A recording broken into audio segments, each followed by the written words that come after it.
pleasure having you with us in our Music Entrepreneurship Departmental. And we're excited to have this moment to chat with you and get to know more about your, what the competition is gonna, entail, and what your expectations are, what you're looking forward to, and any recommendations or suggestions you can have for our students.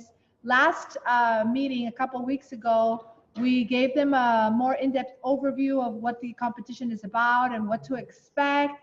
And after sharing several student testimonials and more details, I asked the class how many of them were thinking of participating, and I would say maybe 30% of them, was raising their hands, and the rest were still a little skeptical or maybe hesitant to consider. So I think it would be great to hopefully use this session to also give them those of students who are perhaps still a little on the fence and not sure whether they want to do this or not, to give them that last bit of encouragement. There's about a month left before the deadline, which is March 17th. Oh, sure. Submit the business plans. And so I'm hoping we can get also an opportunity for them to ask you questions. We want to make sure that the questions that you all ask, if you are considering entering the competition, make them not too specific about your own business, just so that we remain impartial in terms of not giving any, preliminary information about the competitors to Tonya, since she will be one of our judges. So make sure that if you ask questions, they're more general and like relatable to what you're looking for, but not necessarily specific to your business, so we don't kind of give any of that away yet. So let's just fire away. And maybe Tonya, would you like to give us maybe 5 to 10 minutes of your thoughts and your expectations, what you think about our competition, and what you're looking forward to? Sure. How much do the students know? I can't hear you now. Oh God.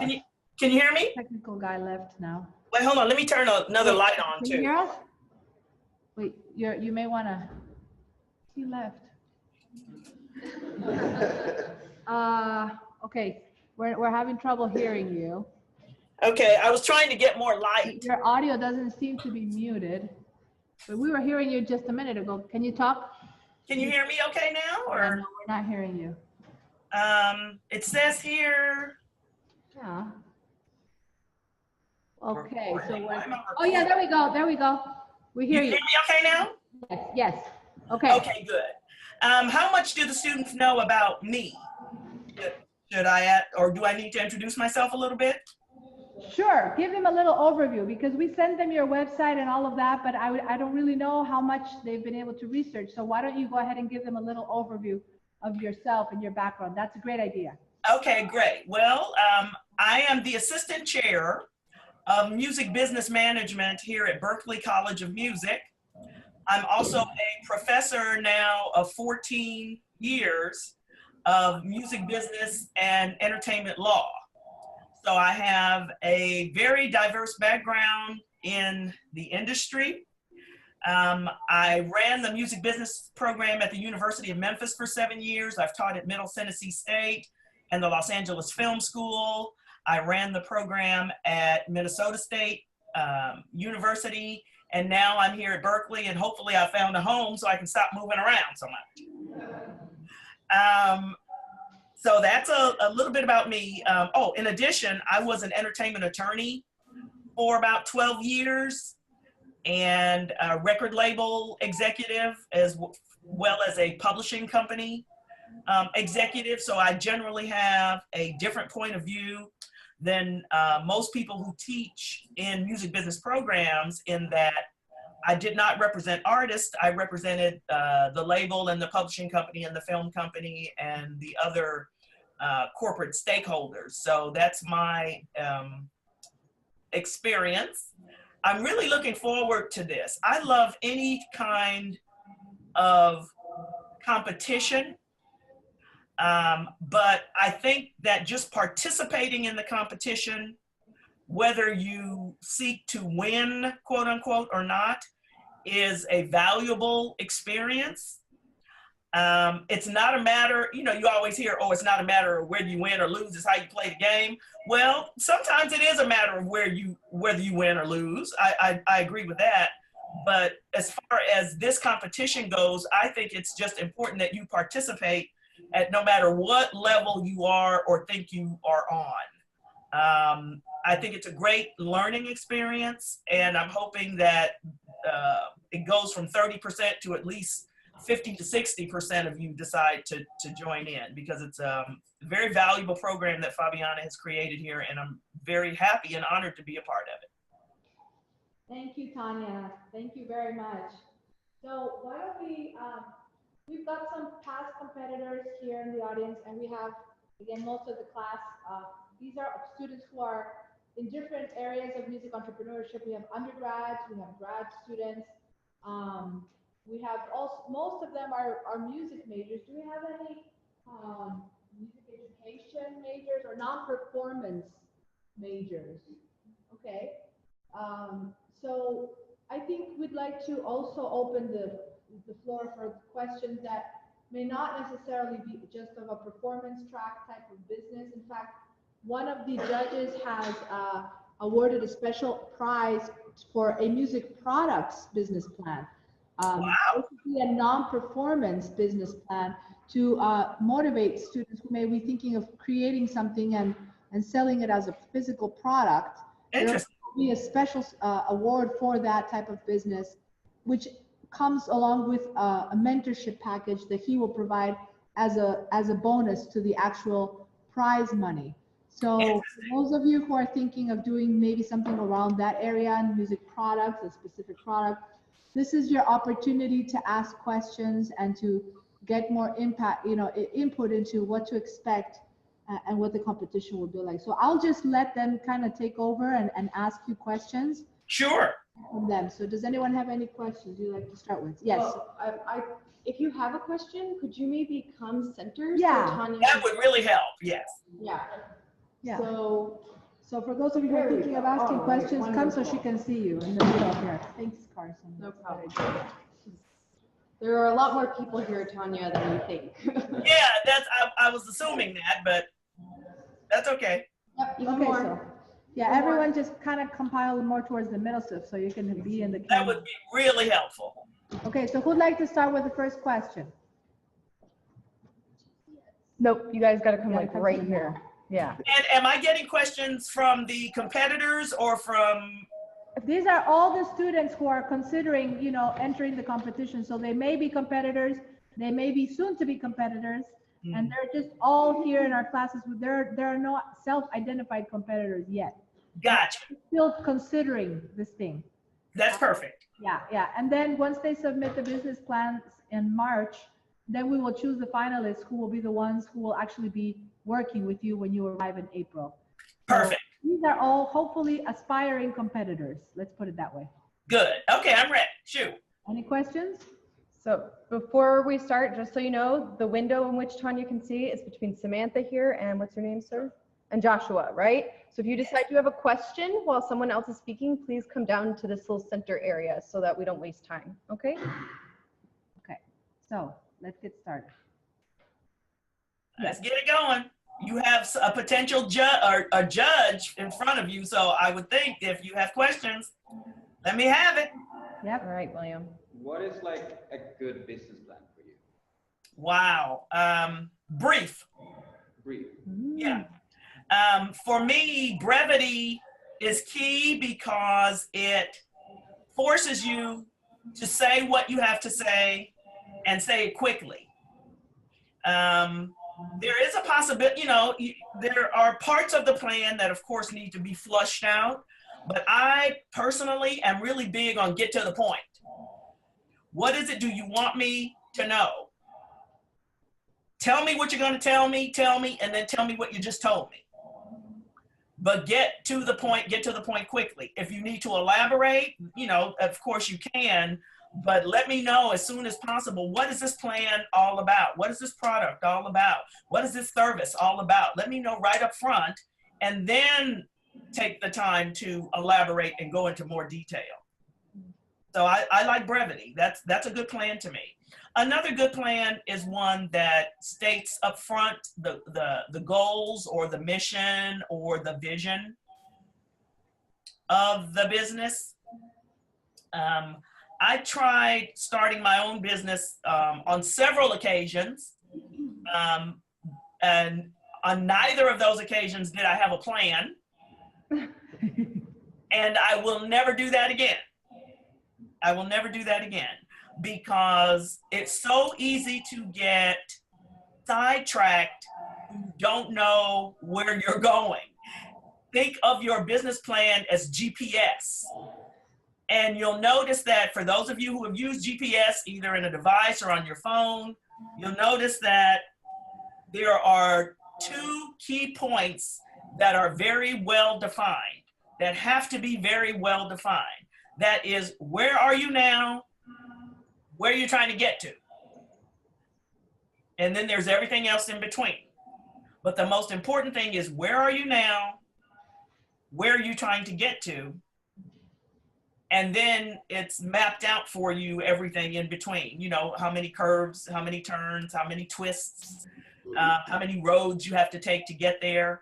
And it would be terrific if your road was, you know, in a straight line from A to B, but that is not always possible. So another thing that I look for in a good plan is creativity. You know, it's one thing to say, you know, this is where I am now, meaning letting me know what your background is, your skills, both hard and soft.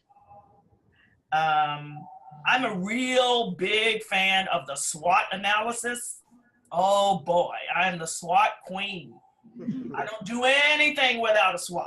So I may not have a complete plan, but I'll have a SWOT, because the execution of the plan really depends on on that first point on the GPS, where you are now. What are your strengths? What are your opportunities? I mean, what are your strengths, your weaknesses, your opportunities, your threats? They will determine whether or not you can implement the plan. For example, when I talk to my students in my marketing, the marketing class I used to teach, for example, and they say, okay, well, the plan is to obtain 1 million likes on Instagram in the next 3 days. Okay. Which will bring me to another point in a second. But if your SWOT says that one of your strengths is how you interact on Instagram, that's a strength. But one of your weaknesses is that you have 5 kids and 2 jobs, then you are not going to be able to implement that plan. It's just not it's not realistic. Which brings me to another thing that I really like to see are SMART goals. SMART, S-M-A-R-T. The goal has to be a SMART goal. It has to be specific. It has to be measurable. It has to be attainable. It has to be realistic, and it has to be time specific. If you start off with a good SWOT, well, you start off with a good SWOT so that you know where you are, what your starting point is. Can I interrupt you 1 second? Does Yes. anybody know what a SWOT analysis is? I'm not sure the rest of the class. So SWOT analysis, for those of you who may not have gotten to that yet in your business classes, is strengths, weaknesses, opportunities, and threats. That's what we refer to with SWOT, okay? So just making sure we're all on the same page. And if this is the first time you hear this term, go and, you know, ask your professor or Google it. Make sure you're covered with this term, because some of you may not know what that means yet. Thank you, Fabiana. And I'm telling you, I've never seen a good business plan without a good SWOT. It's very, very important to know where you are, what you're starting out with, so that you can determine whether or not your goals are realistic. And like I said, if part of your SWOT says you have 5 kids and 2 jobs, there are certain goals that you are not going to be able to implement in the time you've specified. If you say, I want to work Instagram and obtain 1 million likes over the next year, that might be more realistic versus within the next 3 days. Your SWOT will tell you where you are today. And then that SMART goal will tell us where you want to end up. So I'm telling you, think of it just like a GPS, the 2 most important things. Your starting point and your end point, and everything else in between is how you're going to get there. Thank you, Tonya. That's very helpful. Thank you. That's what I'm just telling you what I'm looking for. Anyone else? Yeah. Someone is moving to ask you a question. 1 second, Tonya. Okay, terrific. Yeah, so between here. Right here. This is the window space. Yeah, on the other side of Will here. There we go. Hey, Miss Tonya. Hey, How you doing? good, thank you. Cool. I was wondering, when you're introduced to like new, maybe like cutting edge types of products or technologies, what are some of the main things that you find yourself questioning or kind of doubting about them? You know what? I try never to form a negative opinion up front. For me, I always try to keep an open mind. I always look to see how unique this idea is. For example, whether it's ever been done before or whether it's never been done before. That tells me two things. If it's been done before, then it's not so unique and maybe you're putting a new twist on it, which might work. If it's never been done before, sometimes there's a reason why. Sometimes there's a reason why something has never been done before. Maybe it's because it's not possible. Maybe it's because it's not feasible. Maybe it's because it's not financially viable. But there's usually some reason why something has never been done before. Those are the types of things that I want you to address. What's really important to me, and I know there are sort of two parts to this competition. There's the plan, and then there is the presentation of the plan.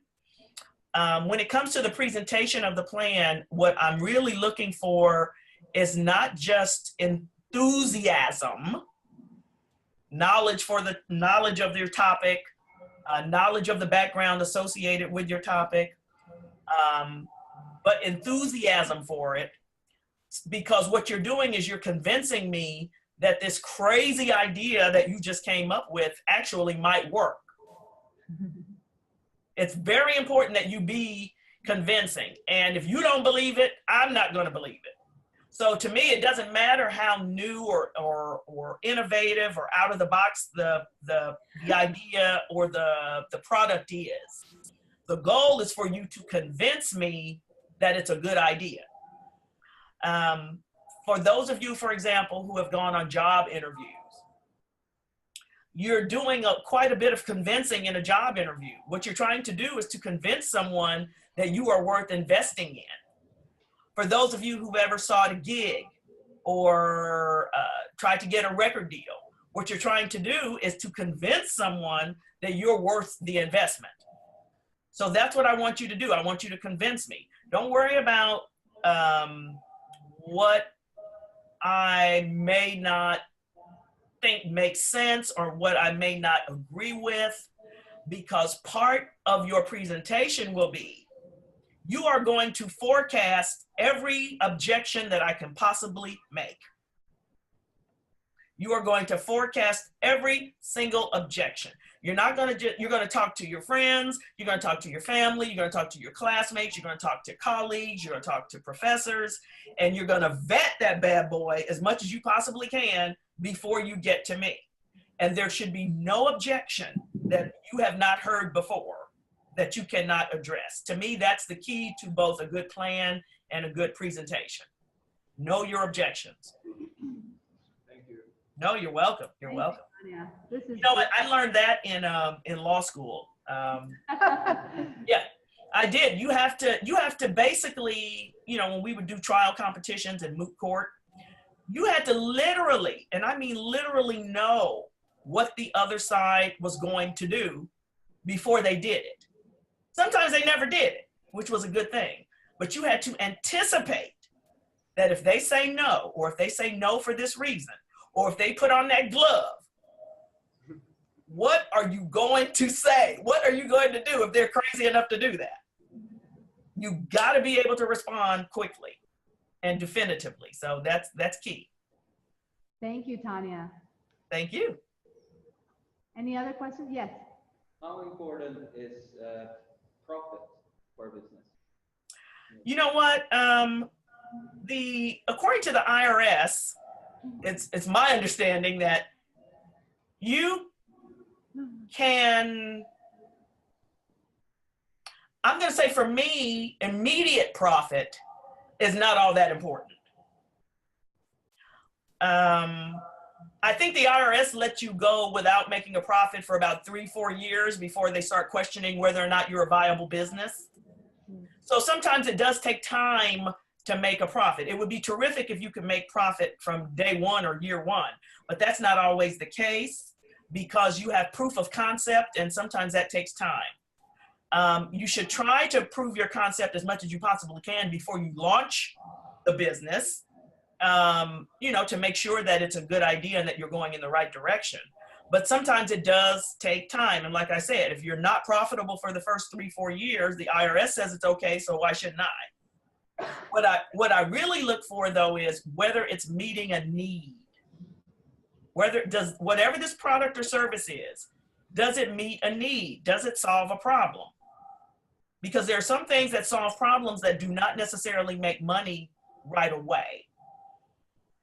However, at some point, I would like you to address how you're going to monetize this idea.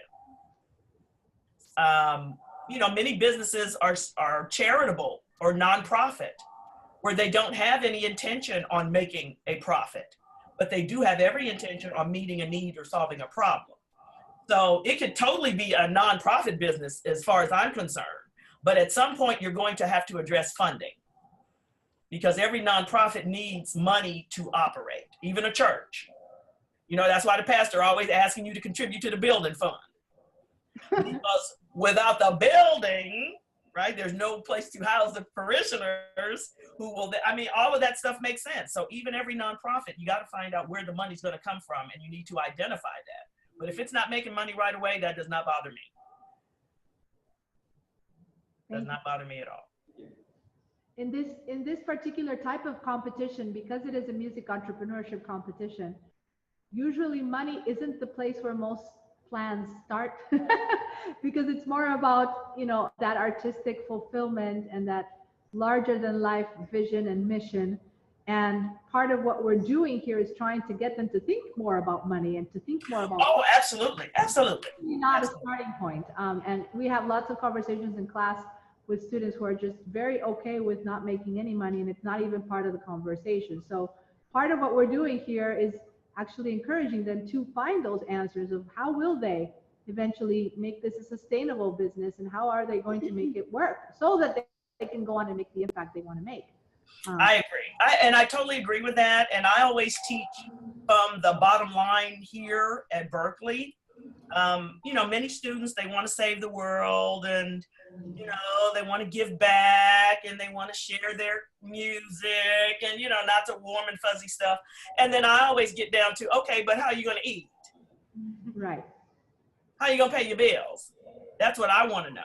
But as far as a business is concerned, it doesn't bother me if it's a nonprofit. That's what I'm saying. Because I do understand that many of us do have altruistic intentions and that you want to express yourself in ways that don't necessarily mean financial riches, but they do have to mean financial sustainability. I believe that everyone has a different definition of success, and that your success doesn't have to be Jay-Z and Beyonce. And your success can be Fred Smith. And you might say, well, who's Fred Smith? That's the point. Nobody knows who Fred Smith is.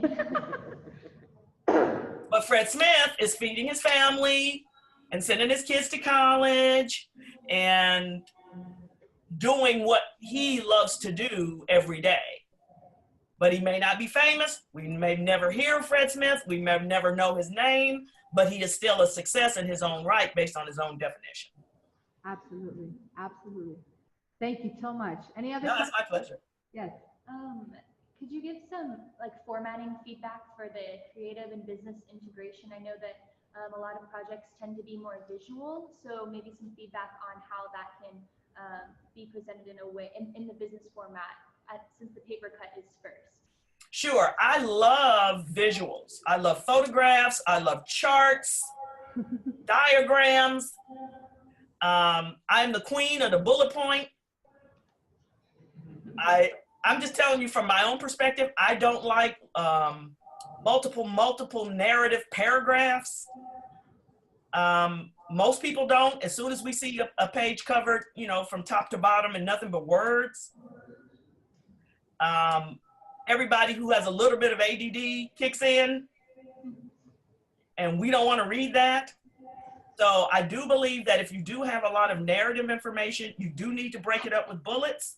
You do need to break it up with pictures and diagrams and charts and whatever else it is that you can include.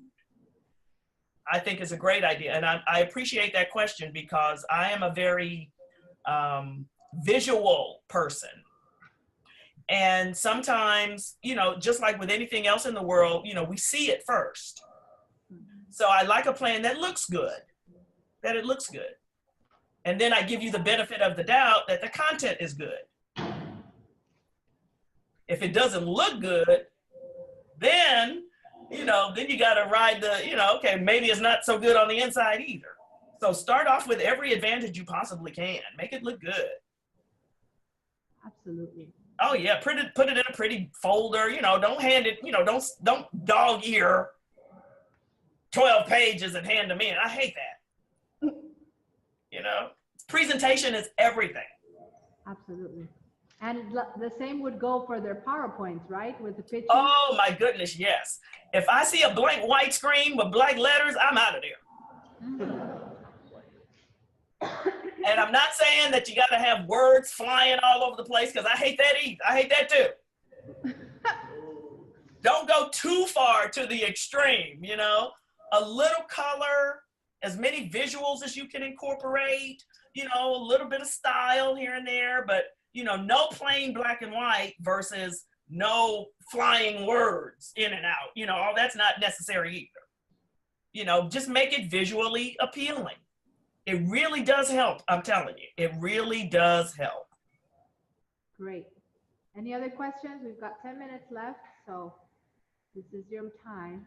I wanted to ask, you mentioned earlier that you have different experience by representing music record labels. Yes. I want to know more about how that experience has helped you and your perspective on that instead of representing mostly artists. Sure, thank you for that question. What it does is it made me realize that, and this is really hard because there's always that argument of art versus commerce. So my background made me see the commerce side a lot more, that music is a business, and that what I want to see is each of you make a living doing what you love every day. So if you love to sing, if you love to play, I want you to get up every morning and sing and play, but also be able to buy groceries with your art. I understand art for the sake of art, which means, which to me sounds more like a hobby, and there's nothing wrong with that. But for the most part, if you want to make a living doing what you love, you have to look at it as a business. I teach business fundamentals for the creative industries course here at Berklee, where we have several students from our recently merged Boston Conservatory, students who have never had a business class in their life. So I had to figure out a way, how do I introduce the idea of commerce to these students? So what I did was I brought in a box of cereal. And I said, you know, that song you just wrote, it's in this box. You know, that score you just produced, or that EP you just released, this is it. Think of it as a box of cereal. It still has ingredients. It needs to be packaged. It needs to be manufactured. It needs to be marketed. It needs to be sold. It needs to be financed, and it needs to generate revenue. And it has to have some value to the target audience. Those are key business principles that I learned working for businesses. And it's really hard because I remember when I did A&R for a label once, Artists and Repertoire. And you know what, it's interesting to hear people talk about artists as if they were products. It's an interesting environment to be in. But I learned a lot from that environment. I'm a lot more, I think, although I still have a similar point of view, working with musicians, I believe, has softened me a bit, but only a little bit. Only a little bit. I'm still hardcore, hardcore with, you gotta create value. You gotta communicate that value. You gotta sell it, finance it, and reap the rewards. Thank you, Tonya. Thank you. A little bit is good. That's good. By the time you come to UNT, I guarantee you, your heart will be softened. Aww. You will fall in love with our students here. I bet I will. I bet. I think we have another student who wants to ask a question. We have two more. Okay. Megan Two in the more. back. Okay. Megan tried, I'm gonna have Megan go first. Okay. If that's okay. I just Yes. have a question that's like adjacent to the music business entrepreneurship program. As far as like networking goes, do you have any tips on like figuring out how to meet the right people that would be interested in your product to kind of advance your vision to get a mentorship program going or mentorship process or something like that? I don't know if like Sure. most of Sure. that and like meeting the right people and identifying that for yourself. Say that last part for me. Just like networking and meeting the right people to help get you where you want to be. Sure. I think, unfortunately, so many people have the wrong idea about networking. I used to have this saying, I'm sure you've heard the saying, it's not what you know, it's who you know. Well, my saying is a little bit the opposite. It is what you know. True, it is who you know, but more importantly, it's who knows you. You can know all the people in the world, you can get to know all the big shots, but if they won't pick up the phone when you call, it does you absolutely no good. So for me, it's important for you to do what you do and make what you do known to other people. It's not a matter of meeting someone who can do something for you. It's a matter of you meeting someone who you can do something for. Does that make sense? You have to have something to offer when you network, even if it's the smallest, simplest thing as, I know how to type, or I'm really good at data entry, right? Or whatever it is, or I write songs, or I produce music, or I can perform, or I can play like nobody's business. Whatever it is, the people you meet, you have to have something to offer them, or else, why are we in this, or why are we attempting to build this relationship? See, networking is really just relationship building. And think of it as, all of you are at the age where some of you are either dating or just got married or thinking about one or the other. And why do you take the time to spend quality time with a person? It's because they have something to offer you. They make you feel good. They make you happy. They make you smile. They make you laugh. But there's something that they are doing for you that makes you stick around. Does that make sense? To me, that's what networking is. That's all networking is. I give you something, I do something for you that makes you want to keep me around. But the only way to show people what you do is just to do it. You need to be the best that you can do. For me, the best type of networking I've ever done is the type of networking where I don't approach you, but you approach me because of what I'm doing. Those are the best types of friends to make. I don't walk up to anybody. I let them come to me. Why? Because I make sure that I'm always at the top of my game, that I am very visible, that I am consistent with that visibility, which, by the way, is the definition of branding, which is originality, visibility, and consistency. You want to be branded, you need to be original. That originality has to be visible, and that visibility has to be consistent. You do those three things, you are building a brand. People will see your brand. And if it's something that's of interest to them, then they will come up to you, they'll ask you about it. I also think it's very important. I do an exercise in one of my classes about, it's called, what do you do? And I go around the room and I ask each student, so what is it that you do? And most just say, oh, I play trombone, or I sing, or whatever. And that's not enough to get me interested in what you do. That's not enough. You need to be able to share with me what you do in a way that makes me go, oh, wow. Oh, that sounds interesting. Oh, tell me more.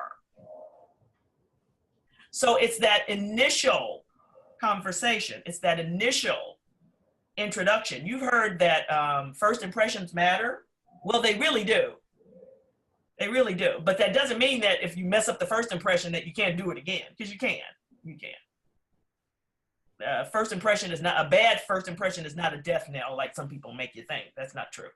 Just come back and try it out. Try it again.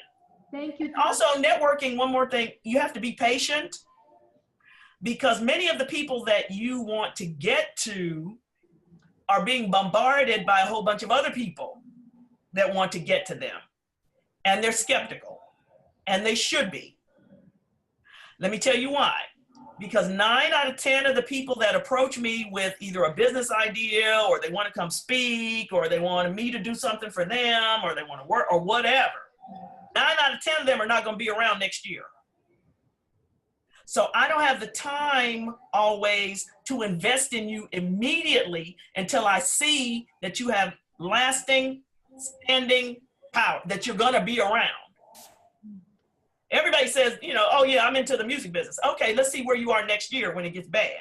If you're around next year, okay, I might talk to you.